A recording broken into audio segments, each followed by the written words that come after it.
Nubatama rules. The player who uses the crest support in the premium format will be deemed as a player that others hate to face. Use it at your own discretion.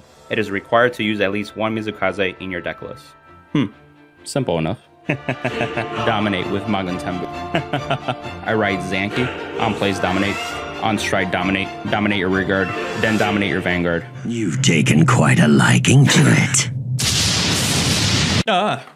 No reason to act surprised. Judging by your laughter, you've already figured out that what you have is no ordinary notebook.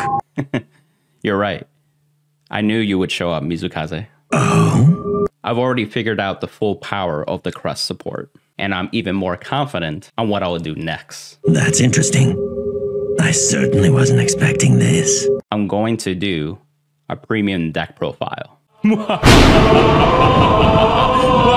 It's just as I thought.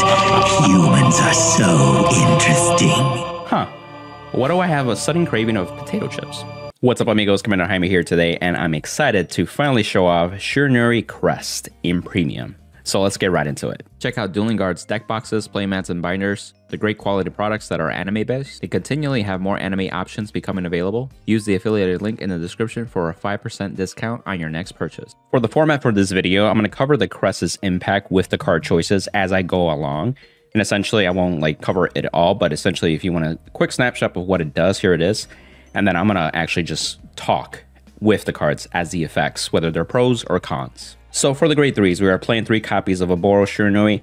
This is important, especially with the new rule change coming out where winner picks to go second or first.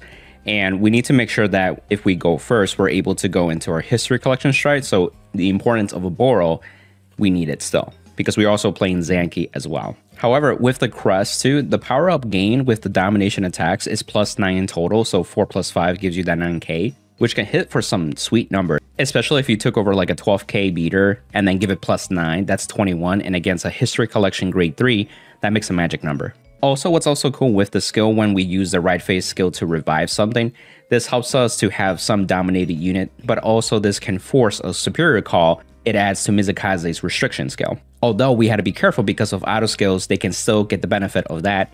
Whereas in the crest, it actually removes auto and continuous abilities, which will come up later as well. But it's nice just to have that immediately. And also the units that are dominated immediately, they also lose the continuous and auto skills too. As a pro, it gets rid of those weird rulings. So if you ever had a question about rulings, you would always have to check like an FAQ or search online and hope a judge knows what they're doing too at the event. So I totally understand. This is appreciated in that sense. Also, small thing, the crest makes your Vanguard 13k base. And you also have any rearguards with Oboro. They are also 13k beat sticks, essentially too. So you can actually make some nice numbers with the crest power up over time too, to increase the pressure for your turns. Now there's a little bit of a downside with the crest. It locks you with the Demon Stealth Dragon Shiranui name. However, this deck is very unique because, just so you know, Zanki technically has an errata that counts as the same thing. So you can ride as Vanguard either Zanki or Oboro, depending on the use case that you have in that moment. And Zanki has gotten significantly better. With the domination power up and the crest, that makes it a 7k power up in total, which means you could take over 6k grade 1s that hit 13k. With Oboro, you can actually take over like an effect trigger 4k and make that +9 to make 13k. So the crest helps with the domination attacks overall. And then remember, Zanki could also choose any rearguard on either side to give a power up, but if it was your opponent's, then you dominate it too. And what's really cool is that it's not a hard once per turn, so you can actually place this on Vanguard Circle, dominate something, and then when you stride onto it, the break stride triggers and you dominate again. That unit will get an additional 2k, and then doesn't count for anything if you strode with Rinne, for example, or you have some shenanigans like Cyclones in the G zone as well, giving power-ups as well. The other skill too is very useful because it forces a card out of the opponent's hand. This again lets us make sure we have a rearguard to dominate, but also gets you to draw a card and dig a little bit deeper in case you need that as well. A fantastic card to actually call in that moment too, and I would recommend like first face down until, you know, both you and your opponent choose which card, is Mizukaze, because it works on place. So if you already have a grade 3 and so you could plop a Mizukaze, and that's important because it's the beginning of the right phase. So that way when you do write maybe another copy of Zanki or you stride into it, you do triggers those dominates, and those dominates are also under the Mizukaze effect. So it makes that even much more solid. Oddly enough, I've reduced it to 1 and still have Barbadal and also the original Shiranui as potential rearguards to use utility base wise. And essentially, the crest has technically made Mizukaze also better because your attacks are a lot higher. This includes your dominated attacks, but also your front row, because with the crest, it's 5k for every card face up in the G zone, which is super appreciated. However, there's also more cards that we got in the deck set, such as Restanders, so I do play for that. So I do play Restanders as well, so the crests also are beneficial for those types of units.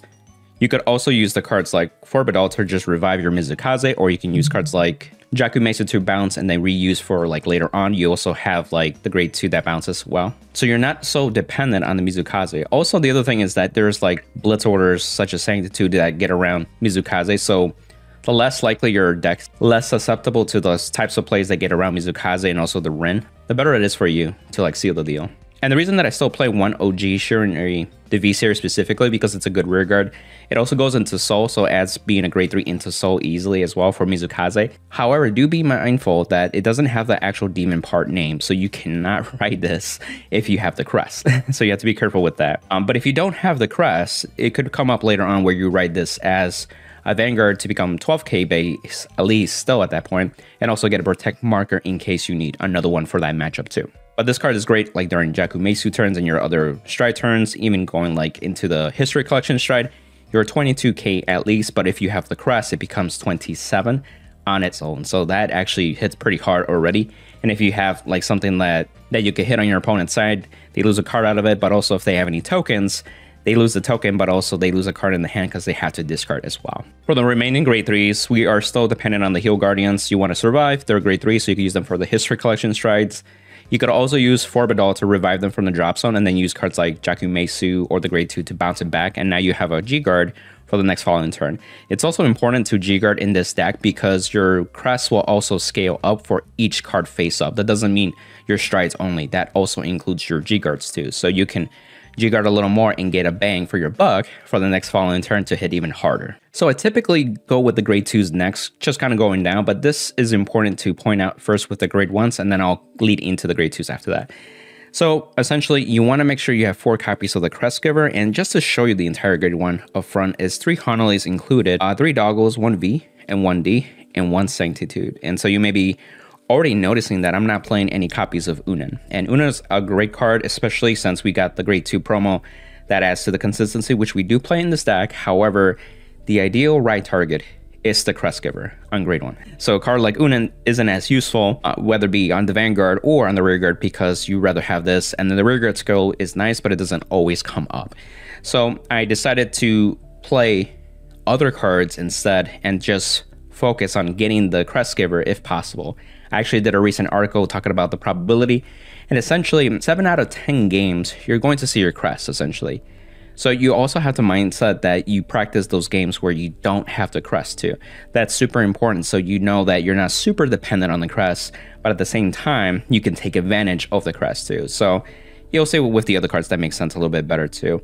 The con about this card though, it's 5k shield, so extra suck. So I feel you. But what I do sometimes is because of the crest, especially on first stride, this becomes a 13k beater by itself. This is something that I could easily drop down as a booster or an attacker and just kind of go from there. You could also discard this for like PG fodder or just, you know, worst case scenario, 2 cards for stride essentially. So you just make do with what you got at that point too. For my build, like with the crest, I felt like this outweighed the cons with the pros too. And so it's not a perfect deck essentially, so always be mindful of that too. And one of the things that Shiranui still struggles is against high multi-attack decks in premium. And so this is not only just to survive in the early game, especially if they're going first and you need to survive being a grade 2, but also during that mid game. This is a limiter essentially, so your opponent can't really go nuts with their multi-attack and you can still survive those turns, because at the end of the day you want to finish them off with a Rinne potentially as fast as possible. However, if they're going second too, they also have like ticket shields, and if they're a protect clan, they're going to hold onto the protect markers in hand. So Rinne is going to be delayed in those games, and so it might be your 3rd or 4th stride in that game that Rinne finally pops out, and so you need to be able to survive up until that point essentially. So that's why I still play the Hanalis. If you don't like the Hanalis and you'd rather play something like Unen, you're more than welcome to. but I just wanted to point that out since I know people would be asking about that. Now onto Doggo, and so we are playing V and D. You want to have another great target to ride essentially for grade 1, and so I like having those 6 rideable grade 1s, and that's why the V Doggo is here, so you could at least potentially get your Oboros or your Zankis or grade 3 heals, your Forbidals, etc., right? And so you can help what you need still with those matchups. This also works on Rigor too, and then of course it works with the Jakumetsu Stride because it calls from hand, so you get the advantage to filter as well. So it's super helpful. And you also notice with this deck that it actually deck thins continually throughout the games too. So you're more likely to see triggers on your drive checks and also your damage checks.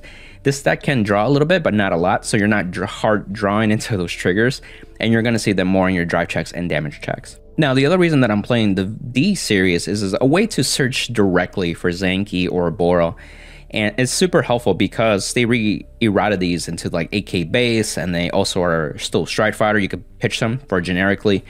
These don't work with the history collection, just FYI. It has to be like the other strides. But essentially, you can, as long as you have the crest, you can discard this and search for it directly from your deck. It's another way to deck then, but also raise the consistency for grade 3s. And what's cool, once I get to the grade 2s, we have a card like Sengenki. So you can do Sengenki into the D-Doggo, and then D-Doggo can search your Boro or your Zanki. So it's a way for this guy to actually now get to your grade 3s, essentially. Now, we only have 1 copy, so it doesn't happen in every game, but it was something that I felt like, oh, this is really cool, actually. A way to get to the grade 3s with this card now, essentially. So definitely appreciate it. And I only play 1 because, again, it is 5K shield. You definitely want to have V series grade 1s for the shield value if possible as well. The last thing is Sentictude. You want to make sure you have a 1-card PG. This also gets around guard restrictions such as Bartholomew, also opposing Rinne matches with Mizukaze and also Rinne. It's an order that you keep in hand and then it disappears. A lot of these benefits, right? And it also makes more room for the triggers to be a little more aggressive as well. Now into the rest of the grade 2s, we are playing for the V promo. This helps you with consistency still, and you can discard or check the top 5 for a grade 2 or less, assuming your Vanguard is grade 1 or less. This helps your percentages up to 7 out of 10 times of hitting your Crest Giver. That's just an indicator. Don't take the numbers too hard essentially, but essentially it helps you with the consistency. So you feel a little more comfortable playing Crest Givers and still be able to function as a deck. You could also get other cards along the way that you need, such as your grade 2 rides or other cards like the Doggo to search for that, or your Hanalees in case you need to defend yourself. So this card is just super helpful.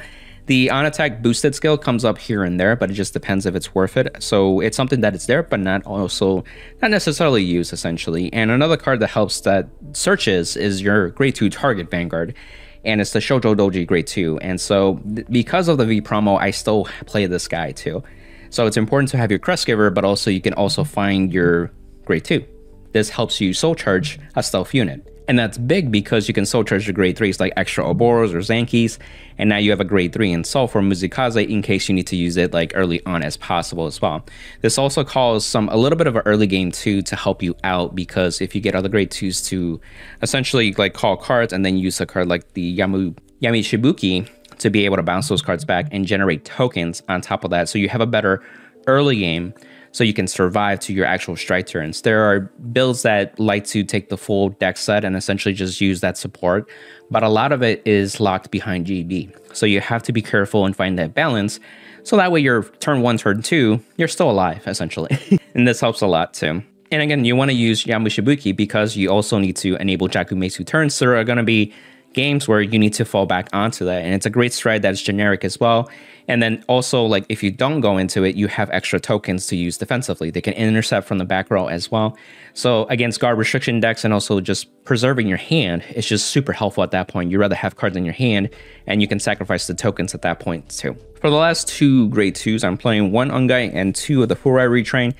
So Ungai is there to reset things back to 11K. You can also make your cards 11K, and then they get the benefit of scaling up with the crest marker, so they become like 16K or 21 and so on. This is great for your triggers, like the effect triggers that go into Sol, also making your grade 2s 11K instead of 9K or 10K base. You can make better numbers at that point. So Ungai is definitely appreciated, especially if you still rely on the domination stuff. Whether you dominate on place or like on break stride, there's a chance that your opponent will still get a defensive trigger. You need to reset them back to 11K so you can actually still make an effective turn, and especially if they hit the OT, no luck at that point because you reset it back to 11. The Furai is a new addition because of the deck set, and this is amazing. And so What's really cool is it's a continuous effect on rearguard that it gets 5k for each unit that dominated attack this turn, essentially. So typically you're going to dominate at least once or twice. So you can see an average power up of 5 to 10k, which makes it 20. And that doesn't even include the crest. The crest will give it +5, +10, +15, so on. And it's a restander. When your Vanguard attacks, you can Soul Blast 1 and restand this GB1. So this is amazing because we have the History Collection stride, you can also call this as one of your rearguards and don't have to commit as much. And since it restands after your Vanguard attacks, then you can actually just put the triggers onto it and still like get the best use of that turn without committing too much. And then also this helps with dominated turns such as Rinne, the Mukuro strides, and also Tsukumorakan to actually, you know, restrict them to 4 and actually have more attacks than they have left cards in hand too. So onto the grade 0. Our starter is Modoi, and that's actually important because of the crest giver. It actually looks for Modoi, so play the V series, so you get the tickets and also the extra draw. And you have the crits, so we're playing Stride Fighter crits. You want to keep your grade 3s in hand. Their rearguards are essentially pitched to stride for the History Collection stride or from the Mukuro stride as well.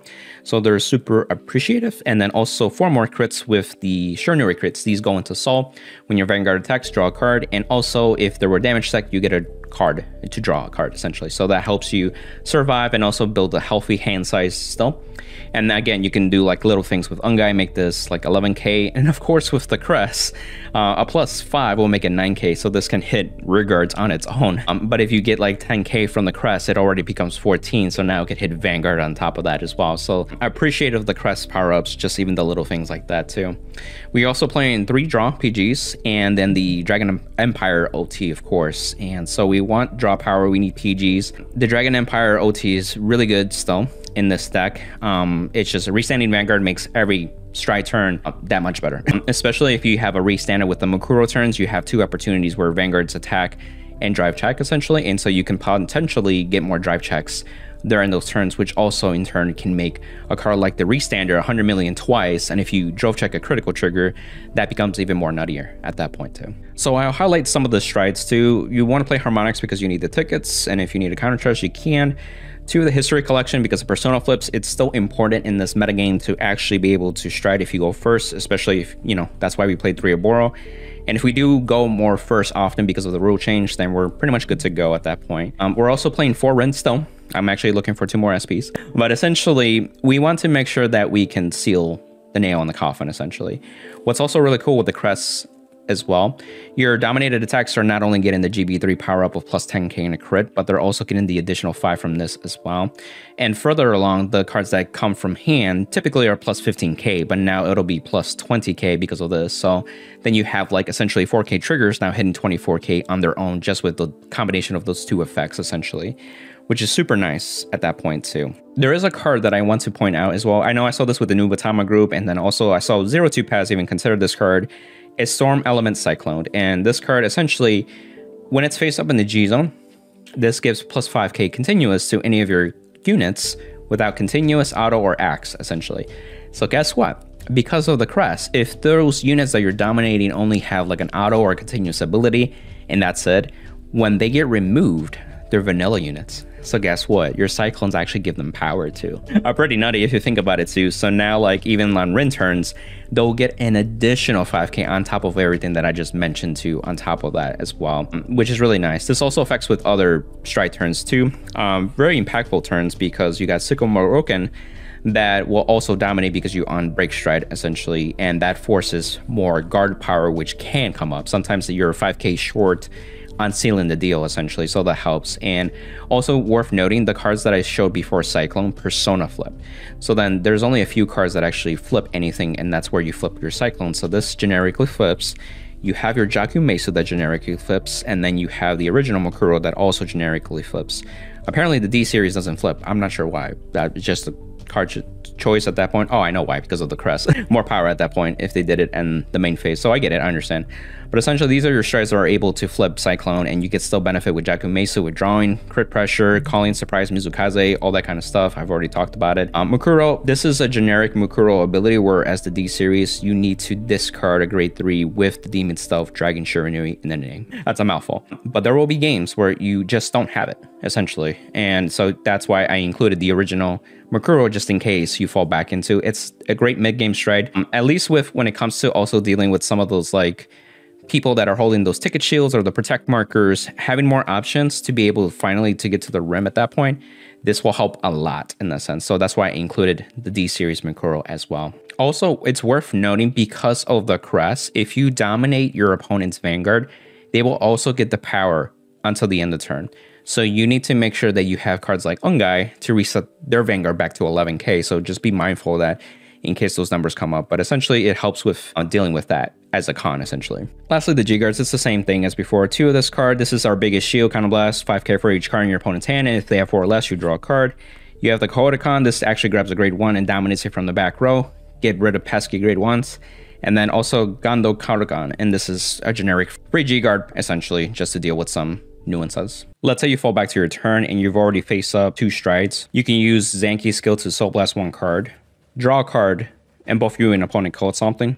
Mizukaze can trigger, Soul Blast to grade 3. Now everything's going to be under Mizukaze's skill moving forward. If you have a second Zanki, you can still ride and then trigger a Dominate attack. That will get the crest power of 5 plus 2 for a total of 7. And a Cyclone if they have only auto and continuous, so that's another 5k. Then pitch to stride, and then on stride dominate again. They will also get an additional 10k plus crit. And then Rinne's effect, Counterblast, call 2 cards, those attack as well. They get plus 15 plus 5 and another 5 for a plus 25 with additional crit, of course. Since you flip, you have 5 cards in the G zone, so your crest will give your front row plus 25k as well. So this will be 35. This can be also 37. Vanguard attacks, then Soul Blast, restand. Any triggers stack onto the remaining attack and attack again. Again, they're all under the Mizukaze effect and also the power up of the crests. Another example of a stride turn is Tsukumorakan. Use the skill to counterblast 2 first. They go down to 4 cards, then activate the on stride dominate effect, 5k and then 4. And then if you have Cyclones, another 5 as well. Then if you haven't called these cards, use Mizukaze to also have guard restriction. This is better with Zanki because you can do it ahead of time before you actually do the Tsukumorakan. But essentially, they already had an attack to deal with, so potentially they're at 3 cards. And then this will bring them down to 2. Then 1. Vanguard attacks. So blast, restand. This will bring them down to 0 if they 1 card everything. And then this will hit for sure, guaranteed as well. And that's the deck profile, amigos. I hope you enjoyed it. And so really, I just want to close with my closing thoughts. And so it's a pretty awesome deck, especially with the crest support. Obviously, as you notice, there's different pros and cons to it. You got to be careful with certain matchups too, such as the Mega Colony matchup, because you consistently need to ride a grade 3 essentially. So there might be times where you don't get the crest and that works out still in your favor, because then you can ride like the OJ Shiranui or your grade 3 heals, just to be able to consistently have a standing Vanguard and do shenanigans as well. Again, you can use cards like the V-Doggo to search for your grade 3 Boros or Zanki, so you kind of just hoard your grade 3s so you're able to rewrite and then use other cards to pitch to stride. So the matchup is doable and it's still like in your favor because you still, you know, dominate essentially. And then any cards that you call are coming from your hand essentially later on anyway. Also, since you can't even G-Guard with the Gradora stride, you might as well use that for pitch to stride essentially as well. A hard matchup is sometimes the Protect clans outside of Mega Colony would be like Grand Blue. They have the high multi-attack as well, especially with cards like Bartholomew where they have that guard restriction. That makes it like super hard to guard. So that's why even cards like Santa get around that. Also, the decoy tokens can help deal with a Nightstorm or a Beatrice attack. What's also cool though is that the crest makes you a 13k. So now a Nightstorm that's by itself 11k no longer hits you, whereas it used to do before the crest was even available to Shiranui. Ellen just saves you a lot because it limits those attacks too, so they can just finish you off immediately. In fact, that they may have to consider finding that balance of not decking out as well, because they can't have the game go too long as well, especially if they have to rely on strides like Bad Bounty where they have like 5 dry checks at least. So they're going through their deck a pretty good amount, especially if they rely on the GB2 skill from Night Rose where it mills to revive something too. So little things like that. And then of course you want to make sure you rely on Mizukaze and a lot of stuff, but at the same time it's not important. Or it's not the end of the world, I should say, because you have restanders now. You have like the power buff with your dominated attacks too, and you'll be surprised how much it does that work. And then the crest gives your front row plus 5k for every card face up in the G zone. So you can literally call like basic grade 1s or even effect triggers and they still hit hard. So a lot of flexibility, which I do like with the deck. Sometimes like the deck struggle having like those columns, the rigor columns essentially doing something.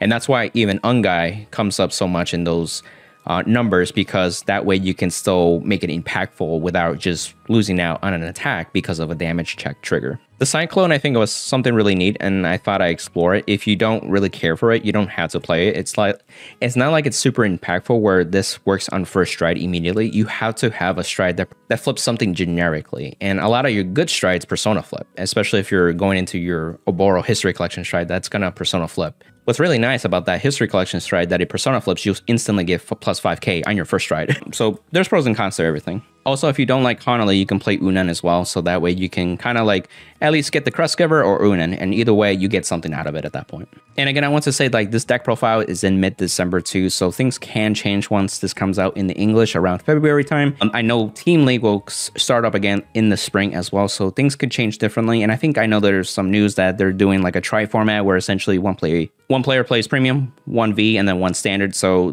who knows how things will look like in a few months, but just be mindful of that.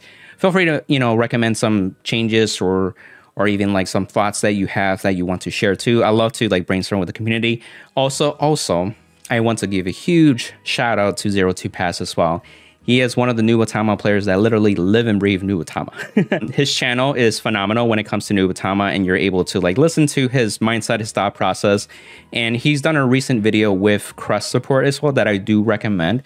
And he goes over pretty much everything, especially from all the cards in the deck set that you can use in premium. So that way you really get a good big picture of what you can try out for yourself and just tweak. So when you like go to your locals or to your events, I think you have a good solid understanding of how to play Nubatama in premium. And I'll put his channel in the description too, so you can check out his channel as well. Also, there's the Facebook Nubatama group too. They are active in there. I love that community too. We are just like brainstorming and also like hearing some ideas. That's where I actually got the Cyclone idea. So shout out to that player that even brought it up as well weeks ago. So definitely recommend that. And I'll put the link to it as well if you're curious to join. And again, I offer one-on-one coaching. So if you want to improve in the clan as well, or just prep for BCS or even Team League in the future, feel free to book a Medify session. Check my info out. Happy to help out where I can. Also, if you want to support the channel, use the affiliate links such as TCG Player, 50 card shop, trading card min, card trader 0. And also check out Dueling Guard's anime products to increase your anime swag. On to the next one, amigos. Bye!